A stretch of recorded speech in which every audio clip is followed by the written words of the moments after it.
আজকে ইনশাআল্লাহ আমি আপনাদের সাথে আল কুরআনে বর্ণিত আল্লাহর একটি অনন্য এবং অসাধারণ নাম সম্পর্কে আলোচনা করব। এই নামটি অনন্য কারণ আল্লাহ এই একই নাম তার নিজের জন্য ব্যবহার করেছেন, আবার বিশ্বাসীদেরকেও এমন হতে বলেছেন।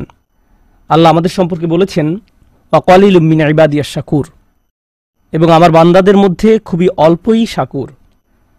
শাকুর অর্থ চরম কৃতজ্ঞ, আর কৃতজ্ঞ হওয়া এবং গুণগ্রাহী হওয়া দুইটা ভিন্ন ভিন্ন জিনিস। কৃতজ্ঞ মানে কেউ যদি আপনার কোনো উপকার করে তাহলে আপনি তাকে থ্যাংক ইউ বা ধন্যবাদ বলেন এবং মনে মনে তার প্রতি কৃতজ্ঞতা অনুভব করেন। গুণগ্রাহী মানে আপনি সব কিছুতে ইতিবাচক দেখেন, সব পরিস্থিতিতেই আপনি ভালো কিছুর সন্ধান পেয়ে থাকেন। আমাদের রাসূলুল্লাহ সাল্লাল্লাহু আলাইহি সাল্লামের জীবনে অন্যতম দুর্বিষহ একটা ঘটনা ছিল ইফকের ঘটনা, যখন মদিনাতে তার পরিবারের বিরুদ্ধে অপমানজনক অপবাদ রটনা করা হয়। আর এই মিথ্যা অপবাদ রটনার কাজ 30 দিন পর্যন্ত চলতে থাকে। 30 দিন পর আল্লাহ নাজিল করেন লা তাহসাবুহু শাররাল লাকুম বাল হুয়া খায়রুল লাকুম, এটাকে তোমাদের জন্য ক্ষতিকর মনে করো না, বরং তা তোমাদের জন্য কল্যাণকর। তো এভাবে আল্লাহ আমাদের মনোভাব পরিবর্তন করেন এবং তিনি চান আমরা যেন শাকুর হই, যার অর্থ চরম গুণগ্রাহী হওয়া, আল্লাহর তারিফ করার জন্য উপায় খোঁজা। আর আমাদের জন্য ব্যাপারটা উপলব্ধি করা সহজ, কিন্তু আল্লাহ সব কিছুর মালিক, নিজেকে শাকুর বলছেন। আল্লাহ আযজা ওয়া জাল্লা বলছেন ইন তুকরিদুল্লাহ কারদান হাসানা ইউদাইফু লাকুম ওয়া ইয়াগফির লাকুম আল্লাহু শাকুরুন হালিম। আল্লাহ গুণগ্রাহী, পরম ধৈর্যশীল। সূরা তাগাবুনের এই আয়াতে আল্লাহ নিজেকে শাকুর বলছেন, আর সূরা ফাতিরে তিনি নিজেকে 2 বার শাকুর বলেছেন। আমরা আল্লাহ আযজা ওয়া জাল্লার জন্য শাকুরের অর্থ হিসেবে গুণগ্রাহী শব্দটি ব্যবহার করে থাকি। আল্লাহ তার নিজের সম্পর্কে বলছেন তিনি চরম গুণগ্রাহী। তাই আমি আপনাদের সবার জন্য বিষয়টি সহজ করে তুলে ধরার চেষ্টা করব, যেন আমরা এখান থেকে শিক্ষা গ্রহণ করতে পারি এবং বুঝতে পারি আল্লাহ কেন আমাদের জন্য এমন একটি শব্দ ব্যবহার করলেন। আমাদের কোনো কিছুই আল্লাহর প্রয়োজন নেই, কিন্তু আমরা আমাদের সব কিছুর জন্য আল্লাহর মুখাপেক্ষী। আল্লাহ হলেন গানি, তিনি সব ধরনের প্রয়োজন থেকে মুক্ত। তিনি হলেন হালিম, কেউ তার প্রশংসা না করলেও, তার প্রতি কৃতজ্ঞতা প্রকাশ না করলেও তিনি নিজে নিজেই প্রশংসিত। কোনো কিছুর অস্তিত্ব না থাকলেও আল্লাহর প্রশংসা এবং কৃতজ্ঞতা এমনিতেই বর্তমান আছে। ওয়া আতাকুম মিন কুল্লি মা সাআলতুমুহ, যে সকল বস্তু তোমরা চেয়েছো তার প্রত্যেকটি থেকেই তিনি তোমাদেরকে দিয়েছেন। তোমাদের যা কিছুর প্রয়োজন হতো তার সবকিছুই আল্লাহ তোমাদেরকে দিয়েছেন। আমরা প্রতিনিয়ত তার নিকট কৃতজ্ঞতার ঋণে আবদ্ধ। আমাদের সম্ভাব্য প্রতিটি প্রয়োজন তিনি পূর্ণ করেছেন এবং এত অসংখ্য নিয়ামত দান করেছেন যে আমরা কোনোদিনও তার ঋণ পরিশোধ করতে সক্ষম হব না। যেমন এই কক্ষে উপবিষ্ট সবার দিকে তাকিয়ে দেখুন, আমাদের প্রায় সবাইকে দৃষ্টিশক্তি প্রদান করা হয়েছে। আমাদের সবারই উঠে দাঁড়ানোর এবং চলাফেরা করার ক্ষমতা রয়েছে। এই পৃথিবীতে এমন বহু মানুষ রয়েছে যারা দাঁড়াতে পারে না, হাঁটতে পারে না। আমরা যে ঘুমাতে পারি এটাকে আমরা কোনো নিয়ামতই মনে করি না। আমাদের হাতের আঙুলগুলোকে আমরা কিছুই মনে করি না, মনে হয় যেন আমরা এগুলোর মালিক। এমন অনেক মানুষ রয়েছে যাদের হাত নেই বা প্যারালাইসিসের কারণে হাত নাড়াতে পারে না, হাসপাতালের বিছানায় শুয়ে শুয়ে চোখ ছাড়া আর কিছুই নাড়াতে পারে না, বা বাসায় পড়ে রয়েছে। ব্যাপারটা হলো এই পৃথিবীতে আমাদের যা কিছু আছে তার সবই মূল্যবান, আর আমরা এর মূল্য নির্ধারণ করি টাকার অঙ্কে। এখন যদি কেউ বলে আপনার পা কিনতে চাই, মূল্য কত? আপনার উভয় চোখ কত টাকা মূল্যে বিক্রি করবেন? আপনার ফুসফুস কিনতে চাই, আপনার পা কিনতে চাই, শুধু একটা কিনতে চাই, আমার উভয়টার দরকার নেই। আল্লাহর দেয়া এই মহামূল্যবান উপহারগুলো আমরা প্রতিদিন ব্যবহার করে চলেছি। প্রতিনিয়ত কোনো কিছুর ব্যবহার করতে থাকলে আমাদের কাছে তার মূল্য কমে যায়। এটা আর এমন কি, জাস্ট একটা পায়ের পাতা।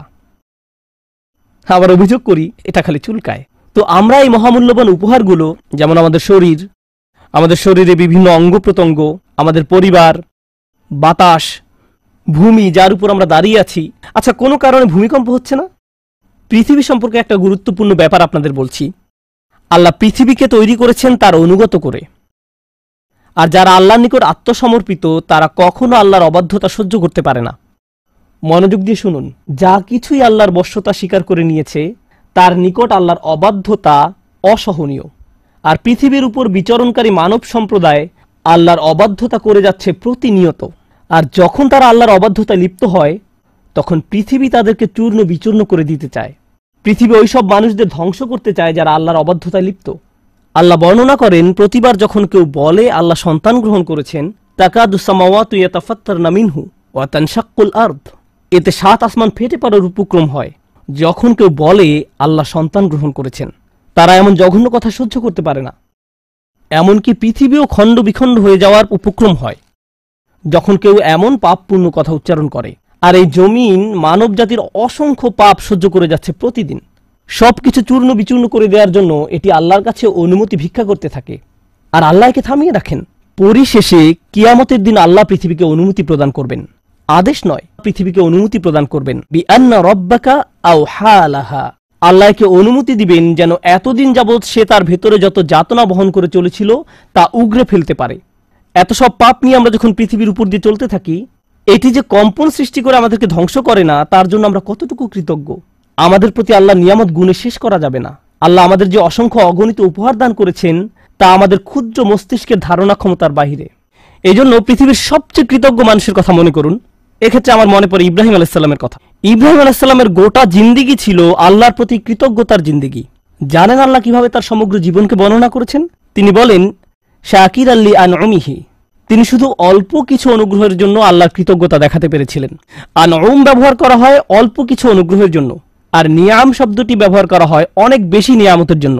অর্থাৎ আল্লাহর অসাধারণ বান্দা ইব্রাহিম আলাইসাল্লামের মতো ব্যক্তিও যদি তার সমগ্র জীবন আল্লাহর প্রতি কৃতজ্ঞতা প্রকাশে ব্যয় করেন, তিনি শুধু সামান্য কয়টি নিয়ামতের শুকরিয়া আদায় করতে পারবেন আল্লাহ তাকে যত কিছু দিয়েছেন তার তুলনায়। এরপর তিনি বলেন, ওয়া ইন তাউদ্দু নি'মাতাল্লাহি লা তুহসুহা, যদি তোমরা আল্লাহর শুধু একটি অনুগ্রহ পুরোপুরি উপলব্ধির চেষ্টা করো, তোমরা সম্পূর্ণরূপে এটি গণনা করতে সমর্থ হবে না। আল্লাহ সকল অনুগ্রহ নয়, শুধু একটি নি'মাতাল্লাহ লা তুহসুহা, উদাহরণস্বরূপ চিন্তা করার সামর্থ্য, শুধু একটি অনুগ্রহ। আল্লাহর এই একটি অনুগ্রহ প্রতিদিন প্রতি মিনিটে কতভাবে আমার উপকার করে, আমি আল্লাহর শুধু একটি অনুগ্রহের উপকার গণনা করে শেষ করতে পারবো না। কিভাবে আমি আমার প্রতি তার প্রদত্ত সকল অনুগ্রহের শুকরিয়া আদায় করব? আমাদের প্রতি আল্লাহর যাহিরা বা প্রকাশ্য অনুগ্রহ যেমন আছে, তেমনি আছে বাতিনাহ বা গোপন অনুগ্রহ। তিনি বলেন, ওয়াসবাগা আলাইকুম নি'মাহু যাহিরাতাও ওয়া বাতিনা, এবং তোমাদের প্রতি প্রকাশ্য ও অপ্রকাশ্য নিয়ামতসমূহ পরিপূর্ণ করে দিয়েছেন। কতজন মানুষ উপলব্ধি করে যখন তারা রাস্তায় গাড়ি নিয়ে বের হয়, ইউরসিলা আলাইকুম হাফাজা, তখন আল্লাহ গাড়ির সামনে এবং পেছনে প্রতিরক্ষক ফেরেশতা পাঠিয়ে এর নিরাপত্তার ব্যবস্থা করেন, যেন আপনি নিরাপদে বাসায় পৌঁছতে পারেন। আপনার গাড়ি যে রাস্তা থেকে ছিটকে পড়েনি, সেটা ব্রেক ভালো কাজ করার কারণে নয়, আপনার গাড়ি রাস্তায় টিকে আছে কারণ আল্লাহর গার্ডিয়ান ফেরেশতা পাঠিয়ে এর সুরক্ষার ব্যবস্থা করেছেন। কতজন মানুষ এটা উপলব্ধি করে? তাই আমাদের প্রতি আল্লাহর অনুগ্রহ এত অসংখ্য অগণিত পরিমাণ যে আমরা যদি প্রতি নিঃশ্বাসে শুকরিয়া আদায় করি, তবু সামান্য কিছু নিয়ামতের জন্য কৃতজ্ঞতা আদায় করতেও সমর্থ হব না। এজন্যই আল্লাহ মানবজাতি সম্পর্কে বলেছেন, মা কাদারুল্লাহ হাক্কা কদরিহি, তারা আল্লাহকে যথাযথ মর্যাদা দিতে পারেনি। তারা পারেনি। যেভাবে আল্লাহর গুণ গাওয়া উচিত ছিল, মানুষ সেভাবে তার গুণগান করতে পারেনি। এটা এক ব্যাপার। এখন এখানে একটু থেমে চলুন, মানবজাতি সম্পর্কে একটু কথা বলি। যখন আপনার ছোট ভাইকে সাহায্য করার জন্য প্রাণপণ চেষ্টা করেন, সে একদিন ফোন করে বলল, ভাই আমার একটু সাহায্য দরকার, আপনি কি অফিস থেকে একটু আসতে পারবেন? আমি তো একটা মিটিংয়ে আছি, কিন্তু আমার আপনার সাহায্যের খুবই দরকার, এখন কি আসতে পারবেন? তারপর আপনি মিটিং ক্যান্সেল করে ট্রাফিক জ্যাম অতিক্রম করে ছুটে গেলেন এবং তার কাজে তাকে সাহায্য করলেন। আর এটা বড় কোনো ব্যাপার ছিল না, তাই ছোট একটা কাজের জন্য গুরুত্বপূর্ণ মিটিং বাদ দিয়ে আসায় আপনি কিছুটা বিরক্ত। সিরিয়াসলি, তুমি এই সামান্য কাজের জন্য আমাকে এভাবে ডেকেছো? কিন্তু এরকম একবার নয়, সে বারবার আপনার সাহায্যের জন্য আপনাকে আহ্বান করে। এরপর এক সময় আপনি আর তার কোনো ফোন কল রিসিভ করেন না। ও আবার সে ফোন দিয়েছে, তখন টেক্সট মেসেজ পাঠান, আমি এখন ব্যস্ত, কল এলে কেটে দিব না, তাহলে সে বুঝে যাবে। এর চেয়ে বরং রিং হতে থাকুক। মানুষ এভাবে বারবার বারবার সাহায্য চাইলে আমরা বিরক্ত হয়ে পড়ি। তদুপরি উপকার করলেও তাদের মনে থাকে না, তারা এমনকি ধন্যবাদও দেয় না। তাদের কাছে এই উপকারের কোনো মূল্য থাকে না। তারা মুখ ঘুরিয়ে বলে, তুমি আমার জন্য কি করেছো? মানুষ এমনটা করে কিনা? আপনি তাদের জন্য সব করলেও তারা অকৃতজ্ঞের মতো অস্বীকার করে, তুমি আমার জন্য এমন আর কি করেছো? এমন কথা শোনার পর আপনি মনে মনে প্রতিজ্ঞা করেন, আমি জীবনে কোনোদিন আর তোমার কোনো উপকার করব না। তুমি বলছো আমি কোনোদিন তোমার জন্য কিছু করিনি? তোমার মতো ব্যক্তি এই কথা বলছে। এরপর আপনার তাকে স্মরণ করিয়ে দিতে হয় যে তার জন্য কি কি করেছেন। এতে হয়তো সে বলবে, ও তুমি এখন খোঁটা দিচ্ছ, লোকজনকে দেখাচ্ছ যে তুমি কেমন উপকারী লোক। একজন বিশ্বাসী হিসেবে এমনিতে আমাদের কাউকে উপকারের কথা মনে করিয়ে দেওয়া উচিত নয়। লা তুবতিলু সাদাকাতিকুম বিল মান্নি ওয়াল আযা, তোমরা অনুগ্রহের কথা প্রকাশ করে এবং কষ্ট দিয়ে নিজেদের দান খয়রাতকে বরবাদ করো না। এখন একবার ভেবে দেখুন, আল্লাহ আমাদের জন্য কত কিছু করেন প্রতিদিন, আর আমরা কত অল্প ধন্যবাদ দেই তাকে, আমরা কত সামান্য কৃতজ্ঞতা দেখাই। তারপর আমাদের যখন আবারও কিছু দরকার হয়, প্রয়োজনটা আমরা এমনকি মুখ ফুটে চাইও না। আমার ফুসফুসের প্রতি নিঃশ্বাসে বাতাসের দরকার হয়, এমনকি আমি যখন আল্লাহর অবাধ্যতা করছি তখনও বাতাসের দরকার হয়, ঠিক কি না? আমি আল্লাহকে ভুলে যাওয়া সত্ত্বেও তিনি আমাকে ভুলে যান না। তিনি আমার প্রয়োজন পূরণ করেন। আমার ফুসফুস তার কাছে চায়, আমার হার্ট আরেকটা পাম্পের জন্য তার কাছে চায়, আমার চোখ আর্দ্র থাকার জন্য তার কাছে চায় যেন সে দেখতে পারে। এমনকি যখন আমি চাওয়ার প্রয়োজন বোধ করি না তখনও তিনি আমাকে দিয়ে যাচ্ছেন। আল্লাহর এত সব অনুগ্রহের শুকরিয়া আদায় করা আমার পক্ষে কখনোই সম্ভব নয়। চলুন এখন আমরা শাকুর নামের অর্থ বোঝার চেষ্টা করি। আল্লাহর প্রতি কৃতজ্ঞতা প্রকাশে আপনি সামান্য যা কিছুই করেন, কারণ আমরা যাই করি না কেন তা সবসময় সামান্যই হবে। আল্লাহ বলছেন তিনি আপনার এই সামান্য চেষ্টাকে দারুণ কদর করেন। ইয়া রব, আপনি আমাদের জন্য সবকিছু করেন। যেমন আপনাদের একটা উদাহরণ দিচ্ছি, আপনার প্রতিটি পয়সা, প্রতিটি র্যান্ড, একজন আমেরিকানের প্রতিটি ডলার, একজন পাকিস্তানের প্রতিটি রুপি, ব্যাংকে আপনার যত টাকা আছে, আপনার পকেটে যত টাকা আছে, ডেবিট কার্ড, ক্রেডিট কার্ড, যাই থাকুক না কেন, এর সবকিছু এসেছে আল্লাহর কাছ থেকে। তিনি আপনাকে প্রতিটি পয়সা দান করেছেন, আর আপনি তার থেকে খুবই সামান্য একটা পার্সেন্টেজ দান করলেন। কেউ আপনার দরজায় এসে করাঘাত করলো, আপনি তাকে সামান্য কিছু দান করলেন, কিন্তু আল্লাহ আপনাকে যা দিয়েছেন তার প্রায় সবটাই এখন আপনার কাছে রয়ে গেছে। আর আল্লাহ ভালো করেই জানেন যে আপনি অধিকাংশই নিজের কাছে রেখে দিয়েছেন। এখন আল্লাহ বলছেন আমি তোমার এই সামান্য দানের মহা গুণগ্রাহী। সুবহানাল্লাহ, সুবহানাল্লাহ। প্রথমত এই টাকাটা তো আমার ছিল না, এই টাকাটা তো আল্লাহরই, এটা তো আমার ছিল না। আল্লাহ আমাকে দিয়েছেন এত পরিমাণ, আর আমি দান করেছি এতটুকু পরিমাণ। কিন্তু আল্লাহ এই অল্প দানেরও দারুণ কদর করে থাকেন। তিনি আমার এই নগণ্য দানও স্বীকার করেন। আমাদের প্রতি আল্লাহর নাম আশ-শাকুরের অনুগ্রহ এটি, আশ-শাকুর নামের অনুগ্রহ এটি। আর শাকুর নামটি আরো দুইটি নামের সাথে যৌথভাবে এসেছে, গফুরুন শাকুর এবং শাকুরুন হালিম। আমার কাছে এই ব্যাপারটা অসাধারণ চমকপ্রদ লেগেছে। গফুরুন শাকুর মানে আমরা যখন নামাজ পড়ি, আল্লাহ আমাদের নামাজ পড়া পছন্দ করেন। আর আমাদের নামাজে কত শত ভুল থাকে। নামাজে কত মানুষ দুনিয়াবী বিষয় নিয়ে চিন্তা করে, কত মানুষ চিন্তা করে তারাবি কি 14 নাকি 15 রাকাত হলো, কতজন মানুষের রুকু সিজদা নিখুঁত হয় এবং অন্তর আল্লাহর দিকে ঝুঁকে থাকে, কতজন মানুষ এটা অর্জন করতে পারে। এত সব ভুল থাকা সত্ত্বেও আল্লাহ কি করেন? মনে করুন নামাজ যদি একটি বিল্ডিং নির্মাণ করার মতো হয়, আপনি আল্লাহকে দিয়েছেন কয়েকটি ভাঙা ইট মাত্র। আল্লাহ কি করেন? আল্লাহ আপনার এই সামান্য ভাঙা ইটের টুকরাগুলো নিয়ে আপনার জন্য বিশাল এক দালান তৈরি করে দেন। তারপর তিনি কি করেন? গাফুর নামের দয়ায় এটাকে পূর্ণ এক দালানে পরিণত করার পর তিনি কি করেন? তিনি আপনার এই নামাজ পড়াকে সমাদর করেন, এই সুন্দর বিল্ডিং এর সমাদর করেন যেটা আপনি নির্মাণ করেননি। এভাবেই আল্লাহ আমাদের জন্য গাফুরুন শাকুর, অর্থাৎ এমনকি আমাদের সওয়াবের কাজেও ত্রুটি রয়েছে, খুঁত রয়েছে। প্রথমে আল্লাহ স্বয়ং ওই ত্রুটি বিচ্যুতিগুলো দূর করে দিবেন, তারপর আমাদের এই ত্রুটিপূর্ণ ভঙ্গুর প্রচেষ্টাগুলোর জন্য আমাদের প্রশংসা করেন। ইবাদত সঠিকভাবে পালন করতে ব্যর্থ হওয়ায় আমি যে দুঃখজনক অজুহাতগুলো দেখাই তা তিনি ঢেকে দেন। তারপর তিনি আমার এই প্রচেষ্টাকে অ্যাপ্রিসিয়েট করেন। ইনি আল্লাহ গফুরুন শাকুর। এটা আল্লাহ ছাড়া আর কেউ করতে পারে না। যদি আপনার বসের কোনো কাজ কোনো রকমে করে দেন, মামুলিভাবে করে দেন, তিনি আপনাকে অমুক একটা প্রজেক্ট করতে দিয়েছেন, 30 পৃষ্ঠা রিপোর্ট তৈরি করতে বলেছিলেন, আপনি মাত্র 2 পৃষ্ঠা লিখে বসের হাতে তুলে দিলেন, তারপর বললেন আপনার খুশি হওয়া উচিত, আমি তো 2 পৃষ্ঠা লিখেছি। কি হবে ভাবতে পারছেন? মানুষের পক্ষে কোনোদিন আল্লাহর মতো গফুরুন শাকুর হওয়া সম্ভব নয়। যদি প্রত্যাশার চেয়ে কম করেন, তাহলে যার জন্য কাজটি করেছেন তিনি আপনার প্রতি ক্রোধান্বিত হয়ে পড়বেন। কিন্তু আল্লাহ বলছেন তুমি তো অন্তত চেষ্টা করেছো, আমি তোমার ত্রুটিগুলো ঢেকে দিচ্ছি।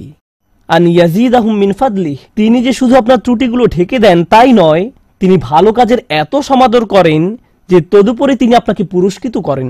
ইয়াজিদাহুম মিন ফাদলিহ। সবশেষে মানুষ যখন জান্নাতে গিয়ে উপনীত হবে তারা আল্লাহকে স্মরণ করবে। কিন্তু কিভাবে তারা আল্লাহকে স্মরণ করবে? মনোযোগ দিয়ে শুনুন। তারা আল্লাহর প্রতি কৃতজ্ঞতা প্রকাশ করবে তাদের দুঃখগুলো দূর করে দেওয়ার জন্য।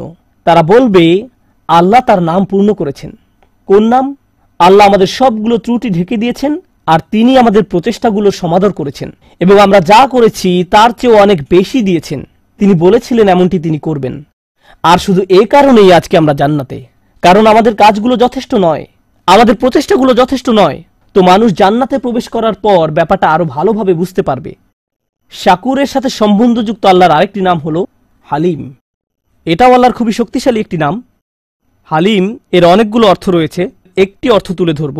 হালিম বলতে বোঝায় এমন কাউকে, আপনি যখন ভুল করেন, কয়েক মিনিট আগে আমি বলেছিলাম আমাদের ভালো কাজ জান্নাতে যাওয়ার জন্য যথেষ্ট নয়, আমরা এখন সেটা সম্পর্কে কথা বলছি না। আমরা এখন কথা বলছি আমার আর আপনার ভুল কিছু করা সম্পর্কে, কোনো পাপ করা সম্পর্কে, খারাপ কিছু করা সম্পর্কে। দুনিয়ার এই জীবনে আপনি যখন খারাপ কিছু করেন, কোনো পাপ কাজ করেন, যখন মিথ্যা বলেন, প্রতারণা করেন, যখন কাউকে কষ্ট দেন, অপমান করেন, এই জীবনে যখন এমন ধরনের কিছু করেন, তখন এত সব কিছুর পর তাদের জন্য আপনাকে ভালোবাসা কঠিন হয়ে পড়ে, খুবই কঠিন। মা আপনাকে জড়িয়ে ধরতে চায়, কিন্তু আপনি যদি আপনার মাকে ধমক দিয়ে কথা বলেন, চিৎকার চেঁচামেচি করেন, কোনো কোনো মানুষ এমনকি মারধরও করে, আল্লাহ তাদেরকে ক্ষমা করুন এবং তাদেরকে তওবা করার সুযোগ দান করুন। যদি কোনো সন্তান এমন কিছু করে, তাহলে মায়ের জন্য কি কঠিন হয়ে পড়ে? জড়িয়ে ধরা এবং বলা যে আমি তারপরেও তোমাকে ভালোবাসি। সন্তানের এই অন্যায়ের কারণে মুখে হাসি ফোটানো কঠিন হয়ে পড়ে। তিনি সহ্য করবেন, অন্তরে ব্যথা পাবেন এবং সন্তানের জন্য ভালোবাসা তখন আর তার থাকবে না। হিলম শব্দের অর্থ হলো সেই ব্যক্তির জন্য আপনার ভালোবাসা এবং যত্ন আছে যে আপনার প্রতি অন্যায় আচরণ করেছে, তারপরেও আপনার হিলম রয়েছে, তারপরেও আপনার ভালোবাসা রয়েছে, যত্ন রয়েছে।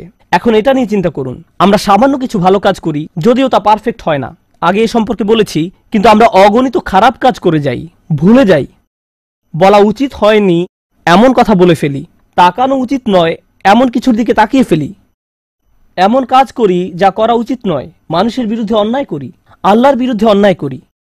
এমন কাজ করলে মানুষ কি করে? কেউ যদি জানে অমুক তার প্রতি অন্যায় করেছে, আপনি যদি জানেন অমুক ব্যক্তি আপনাকে অপমান করেছে, তখন সে যা কিছুই করুক না কেন তাতে কিছু আসে যায় না। আপনি তখন শুধু তার ব্যাপারে একটা জিনিসই মনে রাখেন, সেটা কি? ওই লোকটা আমাকে অপমান করেছে, আমি তার সাথে কথা বলতে চাই না। সে লোক হয়তো হজ করেছে, সে হয়তো দান খয়রাত করে, এতিমের দেখাশোনা করে, কোরআন মুখস্থ করে, সে হয়তো প্রতি রাতে তাহাজ্জুদ পড়ে, কিন্তু আপনি তার কোনো কিছুরই পরোয়া করেন না। সে আমাকে অপমান করেছে, আমি তাকে পছন্দ করি না, আমি তার সাথে কথাও বলতে চাই না, আমি জানি সে কেমন লোক। কেউ যদি আমাদের বিরুদ্ধে কোনো অন্যায় করে, আমরা মনে করি ওই লোক আর মানুষ না, সে তখন ওই একটা অপরাধে পরিণত হয়। সে ব্যক্তি মানে ওই অপরাধ, তাকে দেখলেই অপরাধটা চোখের সামনে ভেসে ওঠে। সে যা কিছু ভালো কাজ করেছে সব অদৃশ্য হয়ে যায়, এসবের আর কোনো অস্তিত্ব নেই। আল্লাহ আজ্জা জাল্লা নিজেকে শাকুরুন হালিম হিসেবে উপস্থাপন করার মাধ্যমে বলছেন, তিনি আমাদের ক্ষুদ্রতম ভালো কাজেরও সমাদর করেন।